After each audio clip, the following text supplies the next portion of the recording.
Olá pessoal, sejam bem-vindos a mais uma aula de matemática. Nossa aula 41, razão e proporção. Bom pessoal, razão e proporção, o que é isso? Será que vocês já ouviram falar alguma vez? Razão, com certeza. Eu estou coberto de razão. Mas não é essa da razão que a gente está falando não, tá?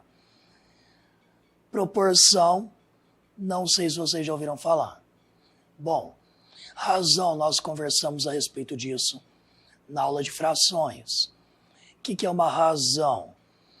A gente pode dizer que é uma divisão entre duas grandezas ou é uma fração, uma relação entre uma grandeza e outra. Por exemplo, a cada 5 habitantes do planeta Terra, um é chinês. A cada 5, um é chinês. Com certeza vocês já ouviram falar uma coisa desse tipo. Ou, 1 em cada 5 veículos da frota paulista é da cor preta. Ou, blá blá blá, o Brasil contava com 124 celulares para cada 100 habitantes. Bom, o que essas 3 frases aqui têm em comum? Elas estão relacionando, vamos dizer, grandezas, tá? Para vocês se acostumarem. Estão relacionando 2 grandezas. Habitante, chinês, nessa primeira. Veículos, de cada 5 veículos, um veículo é da cor preta. O Brasil contava com 124 celulares uma grandeza, habitantes outra. Então, o que vai ser uma razão nesse caso? Vamos observar o primeiro exemplo. Em um vestibular específico para povos indígenas, de cada 13 inscritos, um era do gênero feminino. Bom, como que fica isso aí em forma de fração? De cada 3, um é do gênero feminino. Ou posso falar, uma mulher de cada 3. Que forma que eu posso deixar em fração? Quando a gente falava de fração, eu sempre falava o número de cima de uma quantidade que está embaixo. Temos aqui uma mulher de cada 3 pessoas. Então, 1 de 3. Aí agora para vocês pensarem. Se eu tiver 42 inscritos, quantos são do gênero feminino? Pensa aí. De cada 3 pessoas, de cada 3 índios, uma é mulher. Se eu tenho 42 índios, quantos desses vão ser mulher? Do gênero feminino. Bom, se eu tenho 1 de cada 3, agora eu tenho 42, o que eu posso fazer? Divido 42 por 3, vai dar 14. Ou seja, desses 42, cabem 14 vezes 3, um grupo de 3. Como de cada 3 eu tenho 1, então eu tiro 1 de cada um desses 14 grupos, eu vou ter um total de 14 mulheres para 42 indígenas. Não é difícil, pessoal. O que é importante da razão? Isso daqui é uma razão. A relação entre os indígenas e o gênero feminino. Isso daqui é o que a gente faz com a razão depois. Olha esse exemplo. Para fazer um autêntico brigadeiro, precisamos obedecer a quantidade certa de cada ingrediente. Para cada lata de leite condensado, aí eu tenho aqui a quantidade em gramas, são necessárias 5 colheres de sopa de chocolate. Bom, e está aqui a quantidade de gramas que cabe em cada colher, ok? Bom, como que fica em forma de fração a relação total de chocolate para o total de leite condensado. E aí? Quanto de chocolate eu uso para uma caixa de leite? Observe que o peso está entre parênteses, entre aspas. Por quê? Peso é uma grandeza física que depende da gravidade, ok? Na verdade, a grama, a gente está acostumado a falar gramas como sendo peso. Só que isso aqui é massa, tá? Vocês vão aprender em física mais pra frente. Bom, já deu tempo de vocês pensarem. O total de chocolate em pó, cadê? São 5 colheres, 5 vezes 6, 30. Para o total de leite condensado, 365. E o total de manteiga? São 2 colheres de sopa, certo? Cada colher de sopa, 6 gramas. Então são 2 vezes 6, 12, para 395. Ok. Pergunto. Se ele utilizar 3 latas de leite condensado, ele vai fazer brigadeiro com 3 latas de leite condensado. Olha, tem matemática até na cozinha, gente. Quantas colheres de chocolate ele vai usar? Primeiro de chocolate. Bom, se cada lata tem isso aqui, ele está usando 3 latas. 3 vezes 5 colheres. Ou eu poderia simplesmente fazer 3 vezes esse número aqui de cima. E para a quantidade de manteiga, 3 vezes o 12. Está aqui um textinho bem pequenininho, que eu não sei se vocês vão conseguir ler.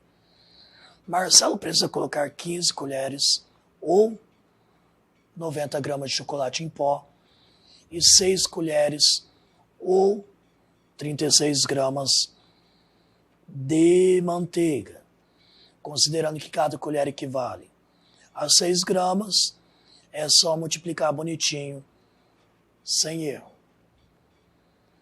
Terceiro exemplo, esse daqui é mais interessante. A cantina da escola vende suco de tangerina, que ele é diluído em água. De que forma? Para eu preparar uma porção, eu coloco 2 copos desse concentrado da fruta, junto de 7 copos de água, ok? Como que eu posso escrever essa informação em forma de fração? Tanto faz, gente. Se eu escolher água em cima, concentrado embaixo, ou concentrado em cima, água embaixo. Os dois vão estar certos.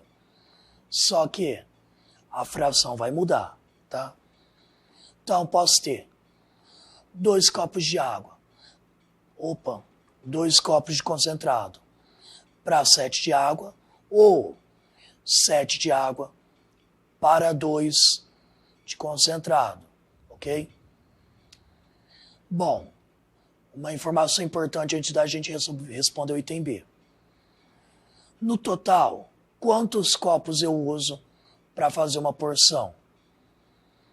Se são 2 de concentrado e 7 de água, eu faço 9 copos de suco, ok? Em um dia muito quente, foram servidos 45 copos de suco. Quantos copos de concentrado e quantos copos de água foram utilizados? Simples. Isso aqui eu já vou dar a resposta, que ele é um pouquinho mais complexo. Nós sabemos que a gente usa 9... cada porção da receita faz 9 copos, certo? Portanto, em 45 copos, quantos 9 copos nós temos? 45 dividido por 9 vai dar 5. Ou seja, eu fiz 5 porções desse item inicial, que é 2 de água, 2 de concentrado, 7 de água. O que eu faço então para saber quanto de água e quanto de concentrado eu usei. Multiplica esses valores por 5. 5 vezes 2, 10 copos de concentrado. 5 vezes 7, 35 copos de água. Vamos dar uma aceleradinha aqui. Num jogo de basquete, de cada 3 lances livres, Paulo acertou 2. Ou seja, Paulo está muito bom de basquete mesmo. Como que fica essa informação em forma de fração? De cada 3 lances, Paulo acertou 2. Ou Paulo acertou 2 de 3 lances. 2 de 3. Ele acertou 2 de um total de 3, ok? Então, o nosso total geralmente fica embaixo quando a grandeza é a mesma. Quando são grandezas diferentes, eu escolho quem eu coloco em cima, quem eu coloco embaixo. Se Paulo arremessou 27 lances livres, quantos ele acertou? E aí, conseguem fazer? Simples, aquele mesmo exemplo anterior. De 27 lances, quantas vezes eu posso separar em quantos lances de 3? Divido 27 por 3, dá 9. 9. Então, 9 vezes 2, 18. Paulo acertou 18 dos 27 lances. Bom, pessoal, então vamos entender o que é essa razão. Razão é o número que relaciona duas medidas ou quantidades, no caso grandezas, dentro de uma dada situação, por meio de uma situação multiplicativa ou de divisão. O que é grandeza? Falou de grandeza ali. É tudo aquilo que pode ser medido ou contado, de modo que suas medidas podem variar, aumentando ou diminuindo. Tome como exemplos. O volume é a quantidade que é um espaço ocupado, é uma grandeza. Massa é uma grandeza. Superfície, comprimento, capacidade, velocidade, tempo, etc. Tudo isso aqui são grandezas, ok? Bom, nesses contextos que nós tivemos, no item 1, as grandezas são candidatos indígenas e candidatos indígenas do sexo feminino. A razão é entre o número de candidatos indígenas do gênero feminino e de candidatos indígenas. As grandezas são massa, no segundo exemplo, e os ingredientes do brigadeiro. Não vou me ater muito aqui nisso aqui. No item 3, quem são as grandezas? Copo de concentrado e copo de água. A razão é entre copo de concentrado e copo de água. Nós temos aqui 2 para 7, ou 2 de 7, 2 está para 7. Ou podia fazer o inverso também, lembra? 7 para 2, ou 7 está para 2. Esse daqui também, as grandezas são lances livres arremessados por Paulo.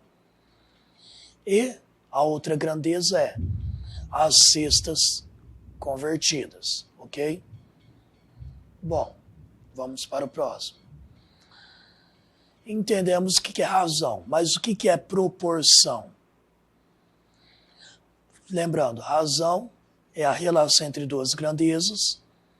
Proporção vai ser o produto do numerador de uma razão e o denominador de outra é constante, ou seja, a proporção é uma relação entre duas razões.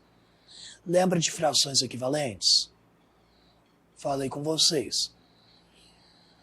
Quando eu tiver uma proporção, eu vou ter duas frações equivalentes, 2 ou mais, ok? Bom, 2 está para 3, assim como 4 está para 6, ok? Observem que, se eu multiplicar 2 com 6, eu chego no mesmo resultado que 3 por 4. 2 vezes 6, 12. 3 vezes 4, 12. Isso daqui é uma proporção. Proporção eu vou trabalhar de uma maneira mais simples na próxima aula, ok? Bom, podemos escrever as proporções de formas diferentes, ó. 2 quartos, 3 sextos, 6 terços, 4 meios, 3 meios, 6 quartos. Quando é proporção, eu posso fazer essas mudanças, mas observe que sempre que eu multiplico o número de cima e o número de baixo do outro, e vice-versa, sempre vai dar o mesmo resultado. Dessa maneira, é possível obtermos 8 proporções cujo produto do numerador de uma razão pelo denominador da outra se mantém constante igual a 12. Certo? Se as razões envolvidas na proporção se referirem a duas grandezas, ou seja, eu tenho duas grandezas diferentes, não é a mesma coisa. Eu posso dizer que essas grandezas são grandezas proporcionais. Bom, pessoal, essa é a nossa aula de hoje. Na próxima aula, eu vou trabalhar um pouquinho melhor essa questão de proporção, ok? Razão, vocês já estão vendo já faz algum tempo. Proporção, estão vendo agora. Até a nossa próxima aula.